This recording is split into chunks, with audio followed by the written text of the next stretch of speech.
Welcome to 2 Innings Cricket. This episode is sponsored by Synaptech.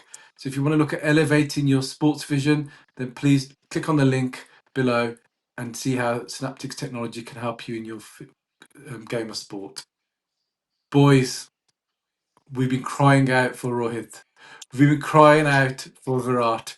What the hell happened? I mean, talk about this anticlimax. I mean, I think it's been 200 and something days since they last played together, and we saw them in the blue of India. 8 out for Rohit and 8 ball duck for Virat. It wasn't worth it. Let's be honest. Yeah, That's it. so you can see Amit, 8 months of rest for Virat, right? He had a proper 8 months off from cricket, and they're coming back into this game without any proper match practice. Obviously, they had a net practice, but obviously proper match practice is gonna be always tough, right? And then playing Australia at Perth is always tough. First thing. So and then obviously it was raining. So I'm gonna give a benefit of the doubt to the team. It was a tough conditions. It was the tough environment to play first game as well, and I knew it's gonna be a tough game for us first game. Yeah. Ajay? But I think, like you said, the Rohit Sharma 8 runs, Virat Kohli 8 ball duck. Look, they didn't have the lucky 8 ball with them, and it was a no-show for Roko. And you know what, a lot of the Australian Indian fans would have been disappointed, and obviously with the weather as well, I think that had a massive contributing factor. I think they were off and on like 3-4 times. I think for any any team batting first, it's always going to be very difficult conditions. And I think Australian bowlers were just having a great time. Mitch Marsh, Hazelwood was Mitchell amazing. Stark, Yeah, and Hazelwood. Even awesome. Nathan Ellis. Ellis, What I'm more disappointed about is we talked about the selection of the ODI. It was great to see Shreyas back as well, and nobody really performed. I think only KL and Akshar Patel actually were the ones that made over 30 runs. So and Reddy, it was he scored quite quick runs at the end. yeah, 19 at the end of the innings. It's a bit of it was a weird one. I kind of thought to myself there were too many right-hand batsmen, and I think it was just very easy pickings for Australian bowlers. I think mixing it. I always think like a left-hand right-hand combination opening would be really good. Like in Australia, they had David Warner. And then Aaron Finch, that was a really good opening partnership that they had for many years, and even that now they had Travis Head and Mitchell Marsh. So it's I think it's something that India selectors really do need to look at. I think Jaiswal or even Abhishek Sharma. I know they might be in the T20 squad, but they should have really been on this ODI squad. I think. Let's see what the second ODI brings. I think hopefully if the weather's better, they win the toss. I think it'll definitely be a resurgence score. But it was just disappointing, to be honest. I think nobody really turned up. And Australia kind of won it very convincingly, quite easily as well. And yeah, I don't think there's really much more that you can really say. Like I said, rain disturbed. Remember, Australia are the world champions at the moment. I mean, I know that game still hurts us in the Cricket World Cup one, but one thing I will say is Rohit looked very trim. He worked hard actually. He worked hard on his fitness. Us Sharmas love our food, Ajay. We've got a bit of a, especially after marriage and kids, we've got a little bit of a pot belly going on with all that paneer and pakora and stuff. But he looked the most trimmest I've seen him for a long time.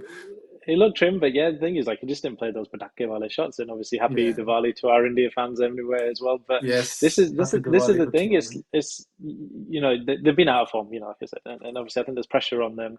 And I think obviously what we talked about in the last podcast is, will this pair make it to the 2027 World Cup? And I think this is going to be a tester this series, and I think obviously the selectors are being quite cutthroat. Ajit Agarkar and obviously with Gambhir. Look at what happened with Mohammed Shami. I know that's something that we want to discuss really quickly.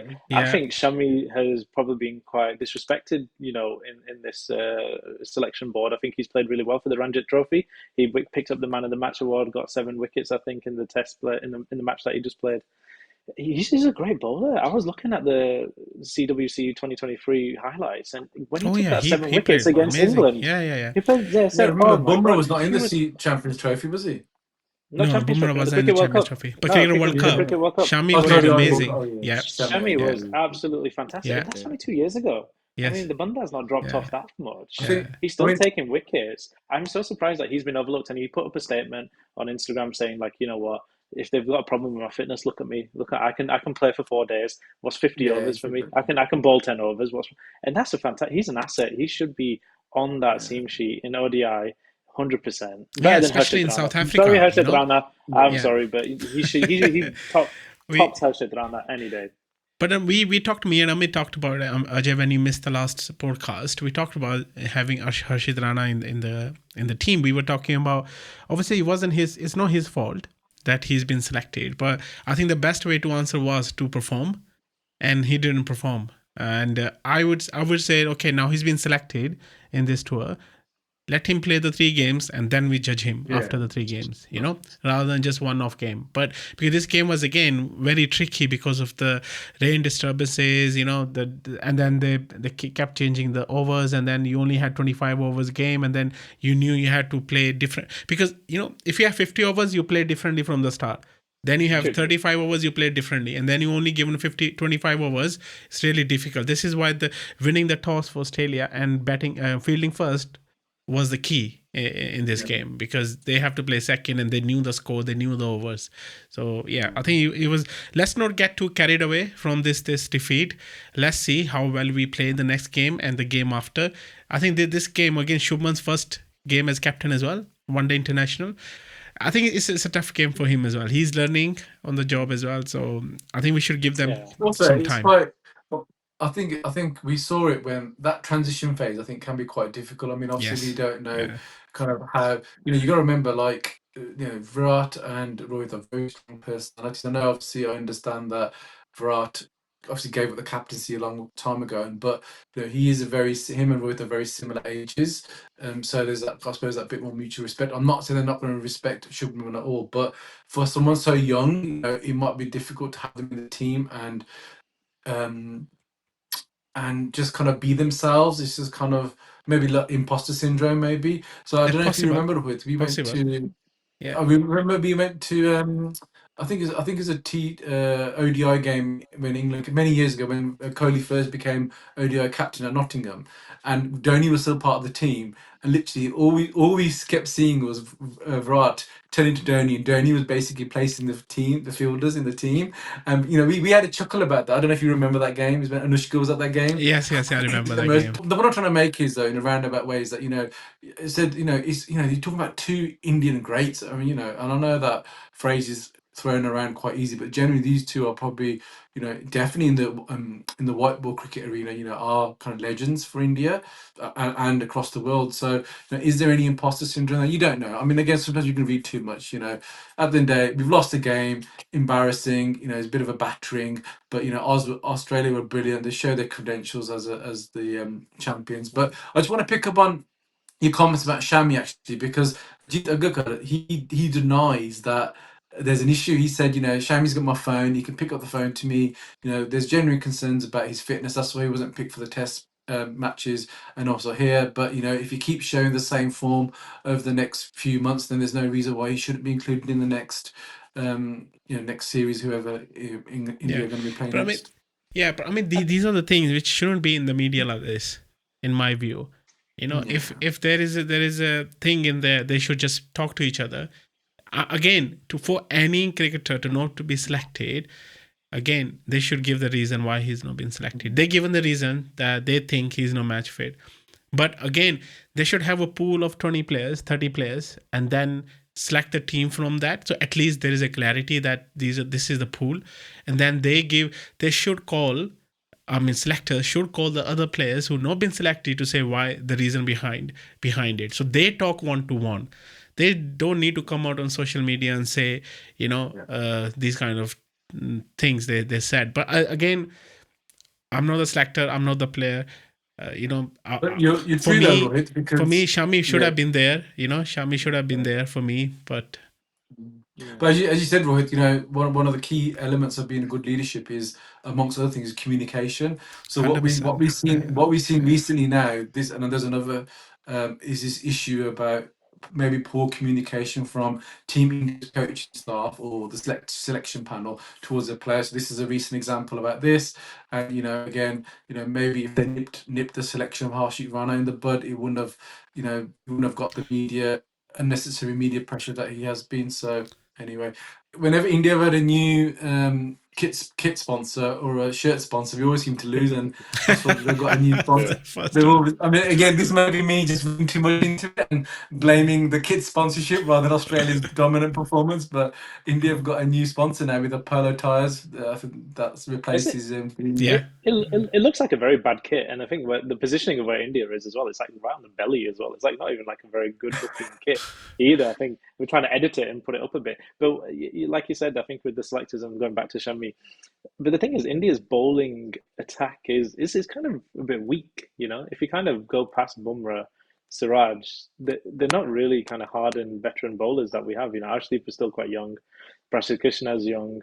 In terms of experience in international ODIs, and you know Ashley probably is probably more senior, but this is where somebody like Shami would have been a perfect opportunity, person to have as well as either as a mentor or the whole fitness issue. I don't get it because like you said, he's come out and he's shown like he can play a test match even where it's domestic. He's still putting more energy and more fitness into that. 10 overs is probably nothing for him, and he said that. So I don't know. I think there's something maybe else going on there, some with attitudes, and we've seen it even with Shreyas. And I think even with Shreyas, he had this opportunity, but I think his head was too busy focusing on Adarsh Sharma and his little cameo he was doing with her. But I think our bowling is very.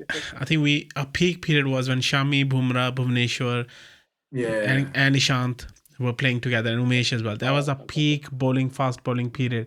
I think we are lacking, apart from Bumrah and Siraj now, I don't think we have a great bowling lineup as a fast bowling lineup. I think we need to seriously look at that. Talking of Siraj, did you see his brilliant fielding? So he stopped to 6. Did you see that? Yeah, I did not. He brilliant. Like a Surya Kumar style. Yeah. Really? He jumped behind the boundary line and obviously threw it back. And then they were basically saying like Rohit should have backed him up a little bit there and got a bit closer. So but Australia. But the thing is, this was like obviously you were saying about Australia being champions. I mean, they were missing Pat Cummins, and might be a big miss for the Ashes, tour happening as well. So this was a kind of a weakened Australia team. Don't get me wrong. They still had obviously like Hazelwood and Stark, and but their middle order was I've not really heard of people like Renshaw, Josh Phillippe, and stuff. So and I think it was Owen as well. I think he was making the debut, Mitchell Owen. So India could have performed better. Maybe Kuldeep Yadav might come into the mix and hopefully start, because they've got a few issues that they need to sort out in their starting 11 for India. I think the whole idea for Gambhir wanting to bat deep, it's great to bat deep, but then if the batting fails, your bowling attack, you haven't got much variety. Washington Sunday's not is a second choice, but spinner after Akshar. Then you've only got Arshdeep and Siraj, and if they're not hitting the wickets, then who else do you turn to? So remember, I think they need to go back they're to probably having planning time for the future. So I think the thing is, as fans, passionate fans, we always kind of look one game at a time. But as long as they've got a plan for the future. Remember, the World Cup's not until 2027, so another 2 years away, 2 and a bit years, just over 2 years. And as Rohit and I, all of us have kind of alluded to, really, the primary focus now, obviously, is the World Test Championship and making sure that we kind of qualify for the final, and also the T20 World Cup, which is due next year as well. Now, talking about kind of World Cups. India ladies unfortunately lost again to England. Third loss in a row. They seem to play well. Yeah, they seem to play really well. Kind of when it's like a bilateral, a normal series. But when it comes to kind of tournaments, that I don't know, England have got the mark over them. It wasn't looking very good, and they've just fell short. And I think that's the second game now in this tournament where they've just felt short. I felt they shouldn't have lost against South Africa either. So England, well done. You qualify for the semi-finals, and India it's looking quite tight now whether they're going to get through to semi-final or not. Yeah, the next game is like a quarterfinal now against New Zealand. Whoever wins that game probably will qualify for the semi-final. Yeah. And it's very unlucky for New Zealand because they had no results. Exactly, 2 no reserves. So let's see. Yeah, but best wishes to the women's team. Come on, ladies. They will do it. Yeah. Best wishes. Come on, let's fight for the badge, and let's hope, fingers crossed, that you are able to beat New Zealand and qualify for the semi-finals and take home advantage with you. And boys, that's it for now. I think we've wrapped up. But best luck to our soft spots, Rohit Virat, and for the next game and the third game, and then we look forward to hopefully having better news once India have played Australia. Yeah, hopefully when we record the next episode, India will win the second one day and Indian women's team will qualify for the semi-finals. Come on, India. So I think the next game is in Adelaide, and we know Rohit likes Virat likes Adelaide. Yeah, We remember we were there when he scored that century against Pakistan in 2003 World Cup. So so come on, India. Come on, India. Come on, India. Many thanks for listening.